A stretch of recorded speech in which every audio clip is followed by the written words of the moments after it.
Good morning to all of you. आज के video में हम लोग एक नया टॉपिक शुरू करेंगे। Random variable. रेंडम वेरिएबल क्या होता है, इसके कितने टाइप होते हैं, बारी बारी से हम लोग पढ़ेंगे। तो रेंडम वेरिएबल पहले क्या होता है इसके बारे में जानते हैं हम लोग। Random variable is a single valued function whose domain in या उसे बोलते हैं pre image is the set of sample space of a random experiment. कहने का अर्थ क्या है कि रेंडम में वेरिएबल क्या है, कोई एक सिंगल वैल्यूड फंक्शन होता है, ठीक है ना। सिंगल वैल्यूड फंक्शन होता है जिसका डोमेन जो होगा, जिसका डोमेन यानी प्री इमेज वो किसका सेट होगा, किसी सैंपल स्पेस का। और सैंपल स्पेस कहाँ से बनता है, रेंडम एक्सपेरिमेंट से। यानी कोई एक रेंडम एक्सपेरिमेंट होगा, उस रेंडम एक्सपेरिमेंट में हम लोग क्या करेंगे, एक सैंपल स्पेस डिफाइन करेंगे। उस सैंपल स्पेस का कोई हम अगर डोमेन लेते हैं वो क्या होगा, मेरा रेंडम वेरिएबल होता है, ठीक है। तो random variable is usually denoted by capital X Y Z etcetera. Random variable को जो हम लोग प्राय क्या करते हैं, जो है प्राय करके बड़ी एक्स वाई जेड से डिनोट करते हैं। वी में define more than random variable on a sample space. हम लोग क्या करेंगे, दो चार एग्जांपल के साथ क्या करेंगे, डिफाइन करते हैं किसको, रेंडम वेरिएबल को। रेंडम वेरिएबल क्या होता है उसको हम एग्जांपल के माध्यम से समझते हैं। पहला एग्जांपल मेरा है, लेट एस टॉस ए क्वाइन ट्वाइस। यानी कि एक क्वाइन को क्या कर दिए हम लोग, टॉस कर रहे हैं। देन सैंपल स्पेस इज, तब सैंपल स्पेस क्या बनेगा आपका, head head, head tail, tail head, tail tail, ये आप जान रहे हैं, ये सैंपल स्पेस का बनेगा, ठीक है। अब क्या करता है रेंडम वेरिएबल, क्या करेगा कि रेंडम वेरिएबल उसी सैंपल स्पेस जो बना है उसमें से किसी पर भी डिफाइंड होगा। जैसे हम डिफाइन कर रहे हैं, let X denotes the number of head then X is a random variable. इस सैंपल स्पेस में एक्स को मान लिया हम क्या, नंबर ऑफ हेड। तो इसमें ये शो करेगा कि इस सैंपल स्पेस में कितना हेड है। तो यहाँ देख रहे हैं हम लोग कि number of random variable of x x x H H H H, मतलब इसमें कितना हेड है, 2 हेड है। चूंकि हम एक्स को क्या डिनोट किया, नंबर ऑफ हेड डिनोट किया, नंबर ऑफ हेड। इसमें नंबर ऑफ हेड कितना है, 2 हो गया। इसमें नंबर ऑफ हेड कितना है, 1 है। इसमें नंबर ऑफ हेड कितना है, 1 है। इसमें नंबर ऑफ हेड है 0 है, इसमें एक भी हेड नहीं है। तो ये मेरा क्या हुआ, इसको अगर हम एक फंक्शन डिफाइन करते हैं, तो सिंपल स्पेस इधर ले लिया हम लोग, ये सारा इसका एलिमेंट, इधर कोई रियल नंबर ले लिया, ठीक है। तो रियल नंबर क्या मिला, 2 1 0 1 2 0 मेरा मिला है। तो हेड हेड में 2 हो गया। हेड टेल में आपका एक हेड है, एक पे डिफाइन कर दिया। टेल हेड में एक हेड है, ये एक पे, टेल टेल में 0। तो यहाँ जो फंक्शन डिफाइन किए एक्स, यही एक्स मेरा क्या कहलाएगा, मेरा रेंडम वेरिएबल कहलाएगा, क्लियर है ना। उसी तरह अगर एक और एग्जांपल, इसमें अगर वाई डिनोट करते हैं हम लोग, number of head minus number of tail. अगर इसी सैंपल स्पेस में अगर हम वाई को एक ऐसा रेंडम वेरिएबल डिफाइन कर रहे हैं जो क्या है, number of head minus number of tail. तो इसमें देखिए यहाँ पर वाई एच एच, इसमें नंबर ऑफ हेड कितना है, 2, और माइनस नंबर ऑफ टेल, तो नंबर ऑफ टेल इसमें कितना है, 0 है। 2 माइनस 0 2 हो गया। उसी तरह इसमें देख रहे हैं तो नंबर ऑफ हेड कितना है, 1, नंबर ऑफ टेल कितना है, 1, तो 1 माइनस 1 0 हो गया। सिमिलरली हम ये भी कर लिए। ये मैं क्या, रियल नंबर मिला हमको। इस रियल नंबर को मैं क्या कर दिया हम लोग, एक फंक्शन, एक सेट में रख दिए, एक रियल नंबर में इधर क्या लिए, कोई सैंपल स्पेस लिए। तो इसका इमेज ये बन रहा है, इसका इमेज ये बन रहा है, इसका इमेज ये बन रहा है, इसका इमेज ये बन रहा है। तो यहाँ जो फंक्शन डिफाइंड हुआ ये मेरा वाई, ये वाई क्या कहलाएगा, मेरा रेंडम वेरिएबल कहलाएगा, ठीक है। तो उम्मीद है आप लोग समझ में आ गया होगा। और सभी इसमें एग्जांपल ले सकते हैं। जैसे हम कहेंगे कि X denotes the number of only head only tail, ये भी कर सकते हैं। X denotes the number of head plus number of tail, कुछ भी डिफाइन कर सकते हो सिंपल स्पेस पे। तो एक और एग्जांपल लेते हैं हम लोग, throw a pair of dice then sample space is, क्या होगा, अगर एक पेयर ऑफ थ्रो डाइस करते हैं तो 1 1 होगा, 1 2 होगा, 1 3 1 4 2, इस तरह करके कहाँ का जाएगा, 6 6 तक, यानी 36 को इसमें पेयर बनेगा, ठीक है। एक चीज और इससे पहले हम बता रहे हैं, here Y is a random variable which can assume value are minus 2 0 2। और ये सब जो वैल्यू मिलेगा ये उसको कहते हैं हम लोग एज्यूम वैल्यू कहते हैं। जैसे यहाँ मिला था वैल्यू क्या, 2 1 0, ये 2 1 0 जो मिला ये वैल्यू मेरा 2 1 0, ये मेरा क्या कहलाएगा, एज्यूम वैल्यू। उसी तरह माइनस 2 0 माइनस 2, ये भी क्या कहलाएगा, एज्यूम वैल्यू कहते हैं इसको हम लोग। और एज्यूम वैल्यू को अगर किसी सेट में रखा जाता है तो उसको हम लोग कहते हैं रेंज सेट या रेंज स्पेस कहते हैं। यदि एज्यूम वैल्यू को किसी सेट में रखा जाए तो क्या कहलाएगा, रेंज स्पेस। ये आगे भी बताएंगे हम। तो यहाँ तक क्या, एक पेयर ऑफ डाइस को थ्रो किया तो ये आपका सैंपल पे बना, ये सब। आप क्या कर रहे हैं, एक एक्स हम डिफाइन किए हैं random variable, difference between two number is zero.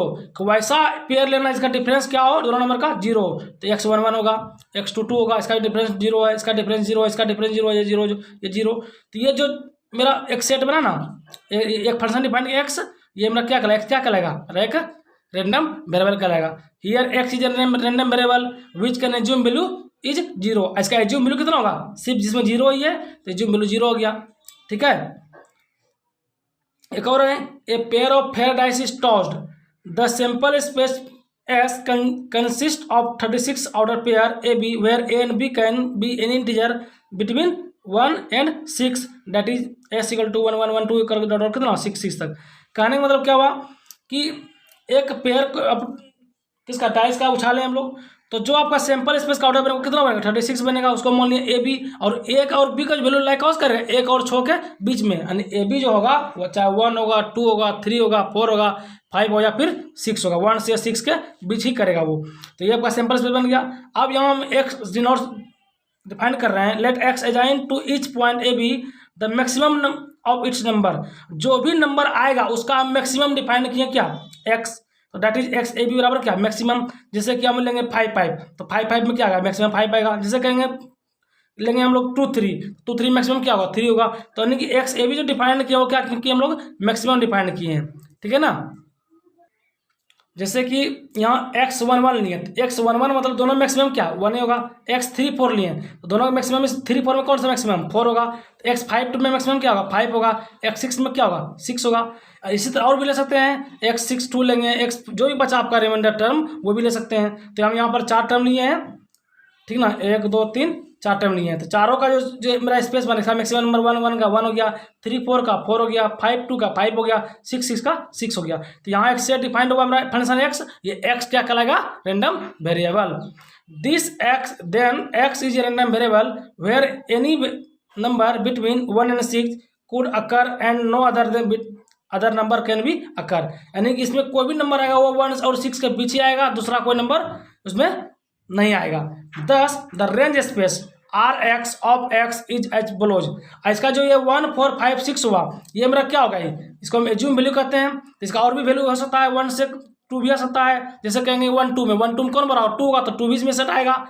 और उसी सारे एज्यूम वैल्यू को अगर एक सेट में रख दिए हम लोग तो वो क्या होता है रेंज स्पेस। तो रेंज स्पेस एक्स के लिए क्या होगा आर एक्स बराबर कहाँ से नंबर जाएगा 1 हो सकता है 2 3 4 5 6, यानी जो भी नंबर इसमें आएगा मैक्सिमम नंबर 1 से लेके कहाँ तक होगा 6 तक होगा। तो आप लोग जब आगे प्रॉब्लम बनाइए हम लोग सॉल्व करेंगे तो वहाँ एज्यूम वैल्यू और रेंज स्पेस काफ़ी मायने रखता है। आप लोग प्रयास कीजिएगा, किसी भी कोई भी अगर एग्जांपल दिया हुआ है उसका एज्यूम वैल्यू कैसे निकालेंगे, कैसे हम लोग उसका रेंज स्पेस निकालेंगे, तो जब तक एज्यूम वैल्यू नहीं निकालेंगे उस प्रॉब्लम को हम सॉल्व नहीं कर सकते हैं। तो एज्यूम वैल्यू निकालने से क्या ना क्या क्या घटना, जैसे मैक्सिमम नंबर बोले हैं तो क्या क्या घटित हो सकता है।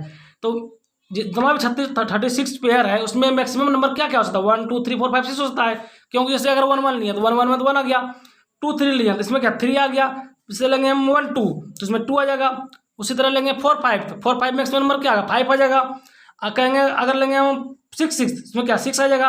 और 4 ला लेंगे तो 3 4 4 आ जाएगा। 3 लेंगे तो 2 3 3 आ जाएगा। ठीक है ना, तो ये सब मेरा मैक्सिमम नंबर का एक रेंज स्पेस बना दिए। उसी तरह एक और डिफाइन करते हैं हम लोग, let Y join to each point A B the sum of its number. इस बार क्या डिफाइन किए हैं दोनों सम, जो भी नंबर आएगा उसका सम, यानी कि जो भी पेयर लेंगे जैसे 1 1 1 1 का सम कितना हो जाएगा 2 2 3 का सम कितना हो जाएगा 5। उसी तरह सो ऑन। तो मेरा यहाँ पे 4 5 को लिए हैं 1 1 लिए हैं, इसका 2 हो जाएगा 3 4 का सम कितना 7 6 3 का सम कितना 9 6 6 का कितना 12। यानी इसका अगर एज्यूम वैल्यू कहा जाए तो मिनिमम मेरा कहाँ से 2 होगा, क्योंकि मिनिमम जो मेरा वो जो कम से कम पहला जो होगा 1 1 होगा और 1 1 का सम कितना 2 होता है और लास्ट कितना हो जाएगा मेरा 12 तक 6 6 का। तो 2 से लेके कहाँ तक 12 तक मेरा वो वैल्यू होगा बीच का, वो सारा वैल्यू क्या कहलाएगा एज्यूम वैल्यू कहलाएगा। और उसको अगर हम सेट में रख दें तो वो क्या कहलाएगा ना रेंज स्पेस कहलाएगा, आर वाई कहला जाएगा। कहाँ से कहाँ 2 से लेकर के 12 तक। ठीक है, तो ये था रैंडम वेरिएबल। अब क्या करते हैं हम लोग, जो हम लोग को टॉपिक में पढ़ना है डिस्क्रीट रैंडम वेरिएबल, उस पर हम लोग ध्यान करेंगे। तो टाइप्स ऑफ रैंडम वेरिएबल ये 2 तरह का होता है। पहला होता है डिस्क्रीट रैंडम वेरिएबल, या इसी को हम सिर्फ बोलते हैं रैंडम वेरिएबल। यानी अभी हम जो भी रैंडम वेरिएबल पढ़े हैं वही मेरा क्या है डिस्क्रीट रैंडम वेरिएबल है। और दूसरा क्या होता है कंटिन्यूअस रैंडम वेरिएबल। आज के इस वीडियो में हम लोग क्या करेंगे, डिस्क्रीट रैंडम वेरिएबल पर चर्चा करेंगे, उसके बारे में पढ़ेंगे और अगले वीडियो में फिर हम लोग कंटिन्यूअस पर चर्चा करेंगे। ठीक है, तो पहला हमारा क्या था, discrete random variable. A random variable which can take only finite number of values in a finite observation interval, so we can say that discrete random variable has distinct value that can be counted। कहने का अर्थ क्या क्या कि discrete random variable वैसे random variable को कहेंगे जिसका जो भी मेरा वैल्यू होगा उसको हम काउंट कर सकते हैं, यानी गिन सकते हैं। कहने का अर्थ क्या हुआ, उसमें जो नंबर ऑफ एलिमेंट वो क्या होगा, फाइनाइट होगा। फाइनाइट मतलब इसको हम लोग काउंट कर सकते हैं, तो वो क्या कहलाएगा हमारा डिस्क्रीट रैंडम वेरिएबल कहलाएगा। और जिसको काउंट नहीं कर सकते हैं वो क्या कहलाएगा, कंटिन्यूअस कहला जाएगा। तो आज हम चर्चा कर रहे हैं डिस्क्रीट पर। तो a discrete variable is a variable, वैसा वेरिएबल है which can only take countable number of values, जिसमें हम क्या वैसे नंबर लेंगे जिसको हम क्या कर सकते हैं, काउंट कर सकते हैं, काउंटेबल नंबर होना चाहिए। तो उसको हम क्या कहेंगे, वैसे वेरिएबल को डिस्क्रीट रैंडम वेरिएबल कहेंगे। जैसे एग्जाम्पल लेते हैं,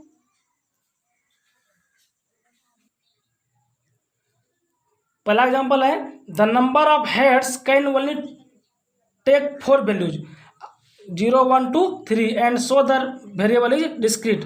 क्या करते हैं कि नंबर ऑफ अगर हेड लेते हैं तो वो कितना होगा, बोले 4 वैल्यू देगा केवल, या तो जैसे सपोर्ट कर रहे हैं हम लोग कि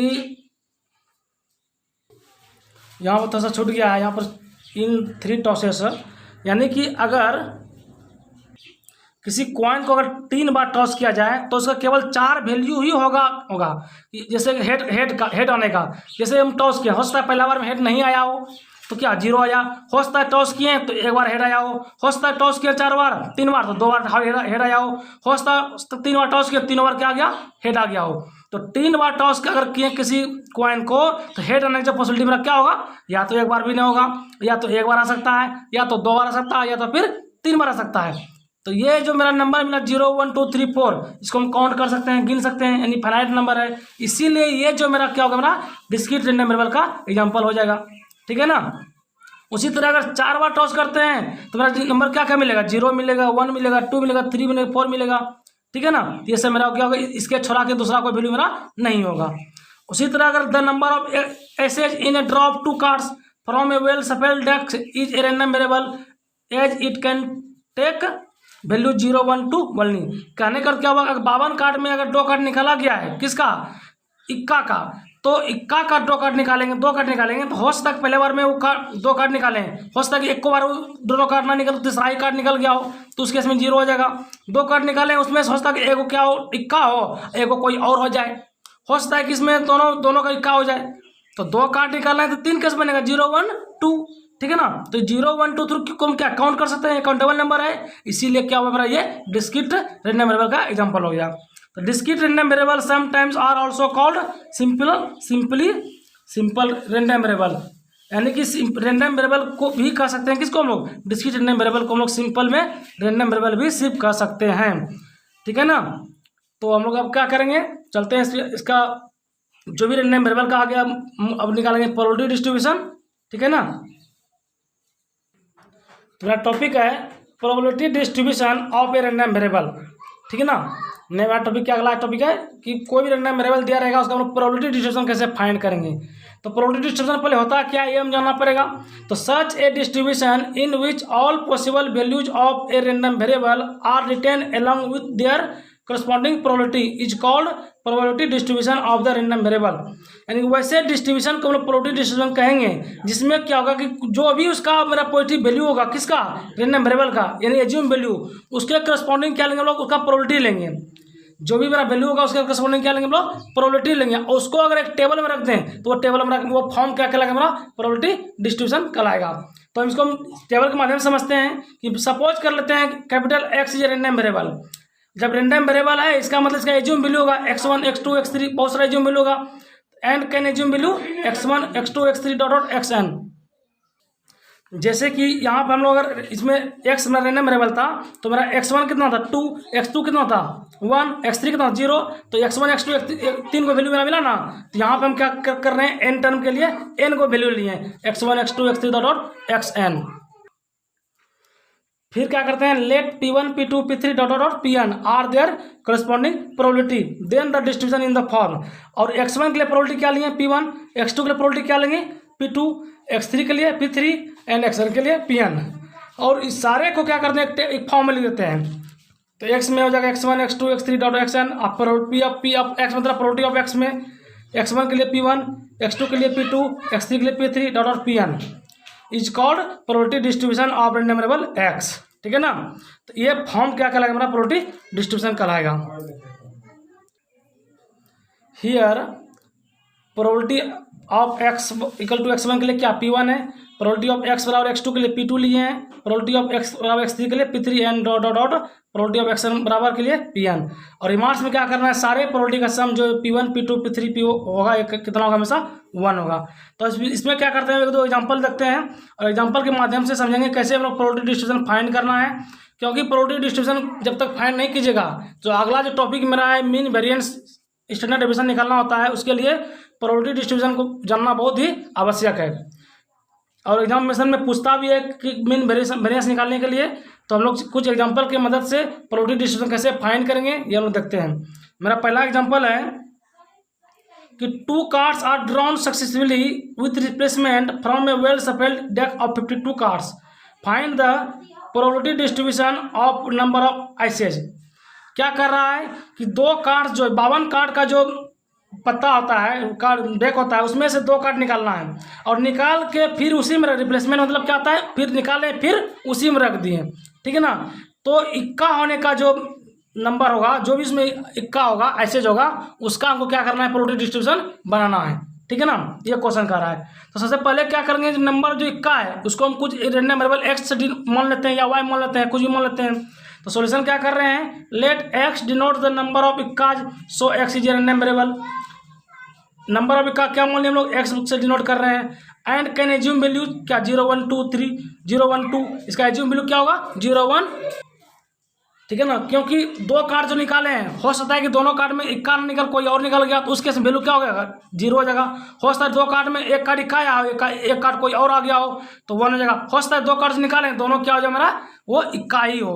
तो 2 को निकाले हैं तो 0 1 2 मेरा मिला क्या, एज्यूम वैल्यू। और यही एज्यूम वैल्यू ही मेरा निकालना मायने रखता है। अगर आप एज्यूम वैल्यू निकालना सीख गए तो आप प्रोबेबिलिटी डिस्ट्रीब्यूशन बनाने के लिए सीख जाइएगा। ठीक है ना। तो यहाँ से मेरा एज्यूम वैल्यू कितना हो गया 0 1 2। अब क्या करते हैं लोग, फॉर 1 ट्रायल के लिए क्या करते हैं, इसका प्रोबेबिलिटी पहले फाइंड कर लेते हैं इक्का का।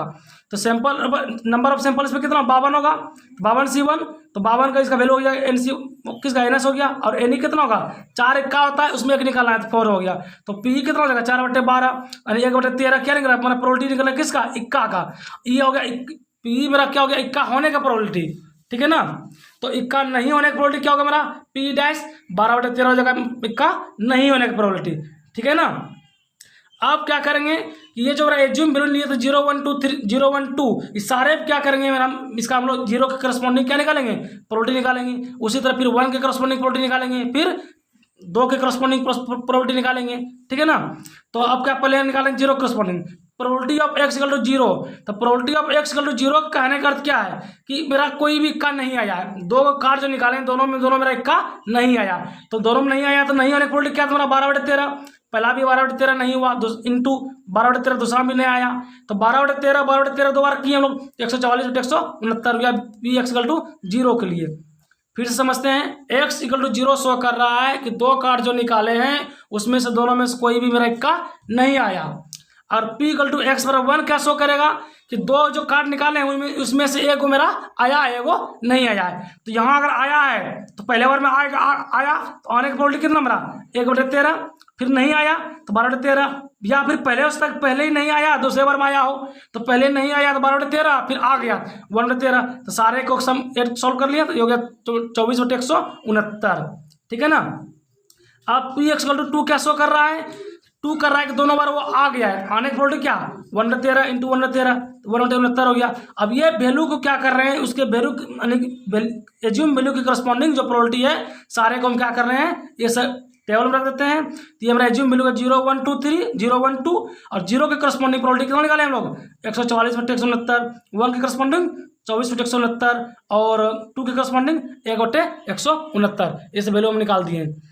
ये सारा वैल्यू, ठीक है ना। तो यही मेरा क्या हो गया, मेरा प्रोबेबिलिटी डिस्ट्रीब्यूशन बन गया, किसके लिए, नंबर ऑफ इक्काज के लिए। ये मेरा फाइनल आंसर हो गया, ठीक है। तो यहाँ पर मेनली को ध्यान क्या देना, एज्यूम वैल्यू निकाल लिए और उसे करस्पॉन्डिंग पहले क्या करेंगे, उसको हम लोग सॉल्व करेंगे, प्रोबेबिलिटी निकालेंगे, ठीक है ना। तो इसमें अगर समझ में आ गया तो अच्छी बात है। इसी में सारे एक और एग्जाम्पल लेते हैं हम समझने के लिए, फिर एक दो एग्जाम्पल होमवर्क देंगे। एक एग्जाम्पल है, find the probability distribution of number of doubles in 3 throws of a pair. एक पेयर जो होता है डाइस का 2 को, उसको 3 बार टॉस किए तो डबल्स आने का हमारा क्या प्रोबेबिलिटी डिस्ट्रीब्यूशन होगा, इनको निकालना है डबल्स, ठीक ना, डॉट्स। तो हम क्या करते हैं, इस डबल्स को पहले हम क्या करें, एक्स डिनोट कर लेते हैं। Let x denote the number of doubles, here X is a random variable and can assume value 0 1 2 3। 3 बार थ्रो किए हैं तो मेरा क्या हो सकता है कि डबल्स एक बार नहीं आया हो, एक को बार में तो 0 हो जाएगा। हो सकता है एक बार आया होगा, हो सकता है डबल्स 2 बार आया होगा, हो सकता है 3 बार क्या हो जाए, डबल्स ही आ गया होगा। तो ये मेरा पॉसिबिलिटी हो गया क्या, 4 को 0 1 2 3। ये मेरा क्या हो गया, एज्यूम वैल्यू हो गया कि डबल्स मतलब कि हो सकता है कि एक बार नहीं आया हो, तो नहीं आया तो वैल्यू क्या होगा 0। हो सकता है डबल्स क्या एक बार आया हो सकता है डबल्स क्या 2 बार आया हो सकता है 3 बार में क्या हो मेरा डबल्स आ गया हो, ठीक है। तो सैंपल स्पेस मेरा क्या बनेगा, पहले एस बराबर 36 पेयर बनेगा। तो प्रोबेबिलिटी कितना होगा, तो 6 बार डबल्स होता है जी, 1 1 2 2 करके 3 3 करके 6/36 1/6 निकलेगा पी। तो डबल्स आने का प्रोबेबिलिटी कितना 1/6, तो डबल्स नहीं आने का प्रोबेबिलिटी कितना 5/6 हो जाएगा ये। अब क्या करना है, इसके करस्पॉन्डिंग जो 0 1 2 3 लिए हैं एज्यूम वैल्यू, इसके करस्पॉन्डिंग क्या निकालेंगे, प्रोबेबिलिटी निकालेंगे। तो प्रोबेबिलिटी अब किसका, x = 0 के लिए। x = 0 मतलब क्या, तीनों जो बार में क्या हो, 3 बार जो थ्रो किए हैं एक भी बार भी मेरा डबल्स नहीं आया है, तो नहीं आया है 3 बार में, की बार में, तो यहाँ भी नहीं आया, यह भी नहीं आया, यहाँ भी नहीं आया, नहीं आने पर कितना 5/6 इंटू 5/6 इंटू 5/6, ये आ गया 125/216, ठीक है। अब p x = 1 क्या शो करेगा कि एक बार आया और 2 बार नहीं आया हो, एक बार आया 2 बार नहीं आया। हो सकता है कि यहाँ पर एक बार भी पहले नहीं आया हो, फिर आया फिर नहीं आया। हो सकता है कि 2 बार आया, तीसरा बार नहीं आया, तो यह हो गया। फिर एक पॉसिबिलिटी बनेगा 2 में क्या, इस बार 2 बार आना चाहिए, तो 2 बार आया तीसरा नहीं आया, तो 2 बार आया तीसरा नहीं आया, यहाँ पर 2 बार आया लास्ट में तीसरा, ये सब पॉसिबिलिटी बन रहा है। तो सॉल्व कर ले 15 2 16। और x = 3 क्या शो करेगा, तीनों बार आ गया हो, तो आने की प्रोबेबिलिटी कितना 1/6, 3 बार ले लिए, तो ये आपका हो गया x = 3 के लिए। और सारे वैल्यू क्या करेंगे हम लोग टेबल में रख देंगे, ये मेरा प्रोबेबिलिटी डिस्ट्रीब्यूशन बन जाएगा, ठीक है ना। आप एक दो एग्जांपल इसमें देते हैं, आप लोग खुद से सॉल्व कीजिएगा। पहला क्वेश्चन है, let a pair of dice be thrown and the random variable x be the sum of the number a pair on the 2 dice form a probability distribution for x। यानी क्या, a pair of dice को throw किया है, ठीक है ना, और जो रैंडम वेरिएबल x होगा वो क्या होगा, sum of number of a pair, जो भी नंबर आया उसका सम। जैसे 1 1 आया तो 1 1 का सम कितना होगा 2 हो जाएगा। जैसे मान लो कि 2 3 आया तो 2 3 का सम कितना हो जाएगा 5 हो जाएगा। ऐसे 10 और सब भी होगा, इसको कीजिएगा, नहीं होगा तो फिर कमेंट करके हम लोग पूछ लीजिएगा। एक और है, if a coin is tossed 2 times, एक कॉइन को 2 बार टॉस किया गया है और x डिनोट्स कर रहा है number of head, then find PD for x। और x क्या डिनोट कर रहा है, नंबर ऑफ हेड के लिए, तो सिमिलरली इसको भी कर लीजिएगा। एक ये भी क्वेश्चन इसी बता रहे थे 5 नंबर भी, वो भी कर लीजिएगा। अब हम लोग क्या करते हैं, जो है प्रोबेबिलिटी डिस्ट्रीब्यूशन हम लोग बनाने सीख गए। अब प्रोबेबिलिटी डिस्ट्रीब्यूशन पे आधारित ही क्या होता है, मेरा मीन वेरिएंस और स्टैंडर्ड डेविएशन होता है, वो हमको परीक्षा में निकालने के लिए पूछता है। सबसे पहले हम लोग मीन वेरिएंस और स्टैंडर्ड डेविएशन का फॉर्मूला देखेंगे, फॉर्मूला याद रखेंगे, उसके बाद उस पर एक दो एग्जाम्पल कराएंगे, ठीक है। तो मीन और expectation of a random variable, या हम बोल सकते हैं मीन और expectation of a discrete random variable, दोनों क्यों होगा हम पहले ही बता दें। रैंडम वेरिएबल क्या है, डिस्क्रीट रैंडम वेरिएबल होता है। तो मीन कहिए या फिर एक्सपेक्टेशन के, दोनों क्या होता है, सेम होता है।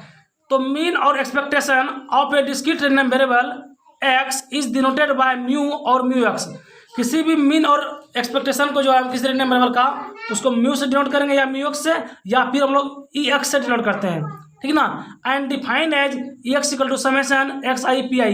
ये मेरा फॉर्मूला हो गया किसका, मीन और एक्सपेक्टेशन का। x = summation xi into pi, where pi is the probability of random variable having the value xi, जहाँ pi क्या है, xi के लिए मेरा प्रोबेबिलिटी है, ठीक है ना। अब क्या कर, इसको भी हम एक यहाँ फॉर्म पे निकाल देते हैं। Suppose we have a PD यानी कि probability distribution for a random variable x. मान लीजिए जो पहले जो जनरल टर्म बताएं पीडी के लिए है, इसमें अगर एक्सप्रेशन निकालेंगे क्या होगा, एक्स इन दोनों मल्टीप्लाई करेंगे, इसको मल्टीप्लाई करेंगे इससे इसको इससे एंड सो ऑन, ये मेरा क्या होगा फॉर्मूला हो जाएगा किसका, एक्सपेक्टेशन का या फिर मीन का। अब क्या अगला टॉपिक, इसका वेरिएंस निकालेंगे हम लोग, variance of a random variable.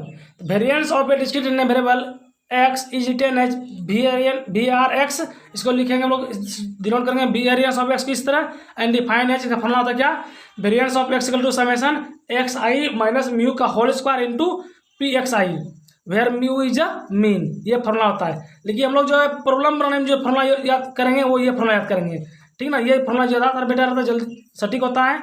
Variance of x equal to expectation of x square minus expectation of x का होल स्क्वायर, ये फॉर्मूला याद रखिएगा, इस पर वेरिएंस निकल लेगा। एक होता है standard deviation of random variable, तो स्टैंडर्ड डिविएशन फॉर्मूला क्या होता है, sigma x equal to root under of variance of x, यानी वेरिएंस ऑफ अगर एक्स निकाल लिए तो इसका स्टैंडर्ड डिविएशन निकालना बहुत ईजी, सिर्फ उसमें रूट लगा देंगे मेरा स्टैंडर्ड डिविएशन निकल जाएगा। अब क्या कर रहे हैं, इस तीनों पर आधारित एक एग्जांपल ले रहे हैं हम लोग मीन वेरिएंस और स्टैंडर्ड डिविएशन निकालने के लिए, ठीक है। तो find the mean variance and standard deviation of a random variable x which probability distribution is this, ठीक है, ये प्रोबेबिलिटी डिस्ट्रीब्यूशन दिया हुआ है, इसका क्या करना है हमको, मीन वेरिएंस और स्टैंडर्ड डिविएशन निकालना है। तो प्रोबेबिलिटी डिस्ट्रीब्यूशन यहाँ तो हम यहाँ दिया हुआ है, लेकिन अगर एग्जामिनेशन में पूछेगा तो ये आपको पहले बनाना होगा प्रोबेबिलिटी डिस्ट्रीब्यूशन, ये हम बनाए इससे पहले प्रॉब्लम में, तो ये आपको पहले बनाना होगा प्रोबेबिलिटी डिस्ट्रीब्यूशन, उसके बाद आपका उसका फिर मीन वेरिएंस निकालना होगा। तो यहाँ बना हुआ है, ठीक है। तो हमको एक्सपेक्टेशन निकाल रहे हैं, समेशन ई एक्स आई बराबर summation x i p i, तो x one p one plus x two p two plus x three, इतना इंटू इतना प्लस इतना इंटू इतना प्लस इतना इंटू इतना, सॉल्व कर लिए मेरा फाइनल आंसर आ जाएगा, ठीक है। उसी तरह अगर वेरिएंस निकालना चाहें तो वेरिएंस फॉर्मूला क्या होता है, ई एक्स स्क्वायर माइनस ई एक्स का होल स्क्वायर। ई एक्स स्क्वायर मतलब क्या कर रहा है, ये जीरो का स्क्वायर करना है इंटू क्या ये, ठीक है, फिर प्लस इसका स्क्वायर इंटू ये प्लस इसका स्क्वायर इंटू ये, यहाँ वही कर दिए, जीरो स्क्वायर इंटू दिस, ये वन का square into this plus two square plus this, अब माइनस ई एक्स स्क्वायर, ई एक्स मतलब मीन, मीन कितना निकाले हम लोग 2/13 का होल स्क्वायर निकाले हैं, ठीक है। इसको सॉल्व कर लीजिए, जो वैल्यू आएगा मेरा आंसर जाएगा, ये मेरा आएगा 24/169, ये आंसर हो जाएगा। और इसका अगर स्टैंडर्ड डिविएशन निकालना पड़े तो उसका सिर्फ रूट लगा देंगे, ये मेरा स्टैंडर्ड डिविएशन निकल गया, ठीक है। तो जो हम होमवर्क के तौर पे आप लोग देते हैं कि find the mean variance and standard deviation of all previous example, जो भी हम 4-5 एग्जाम्पल पीछे बताएं उस सभी का क्या करना है आप लोग, मीन वेरिएंस और स्टैंडर्ड डिविएशन निकाल लीजिएगा। इस पर हम एक और क्वेश्चन देते हैं, इससे थोड़ा सा अलग है, अलग टाइप पे है, जो लास्ट क्वेश्चन होगा आज के इस वीडियो का। क्वेश्चन है,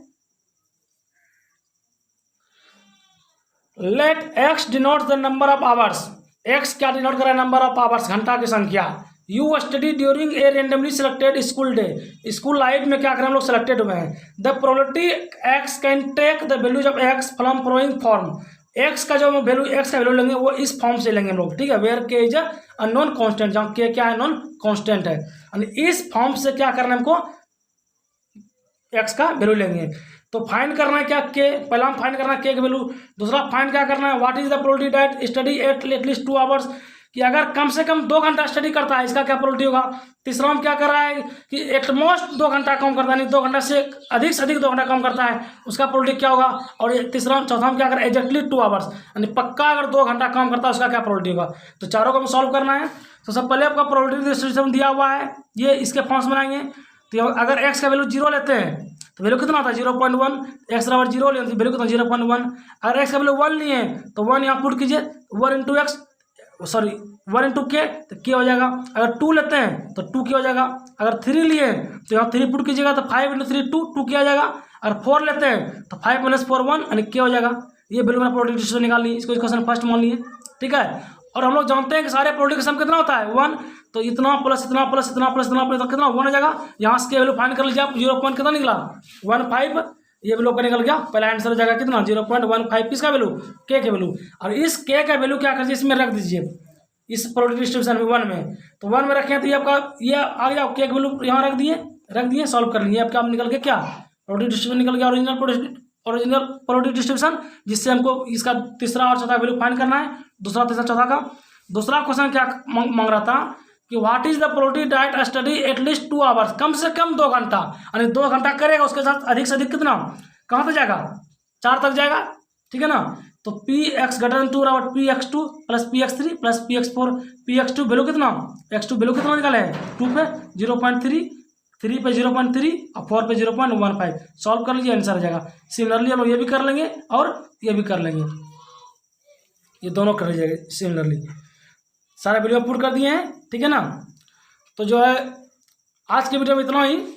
अगले वीडियो में हम लोग जो है हम लोग कंटिन्यूस डिस्ट्रीब्यूशन पर लोग बात करेंगे। आज हम लोग डिस्क्रीट रैंडम वेरिएबल बात किए हैं, अगले वीडियो में क्या होगा, कंटिन्यूस रैंडम वेरिएबल। तो उम्मीद है कि यह वीडियो आप लोगों को समझ में आ गया होगा। और एक रिक्वेस्ट है, जो भी प्रॉब्लम दे रहे हैं आप लोग उसको खुद साथ ही साथ बनाते जाइए, ताकि आगे चल के कोई दिक्कत ना हो। धन्यवाद।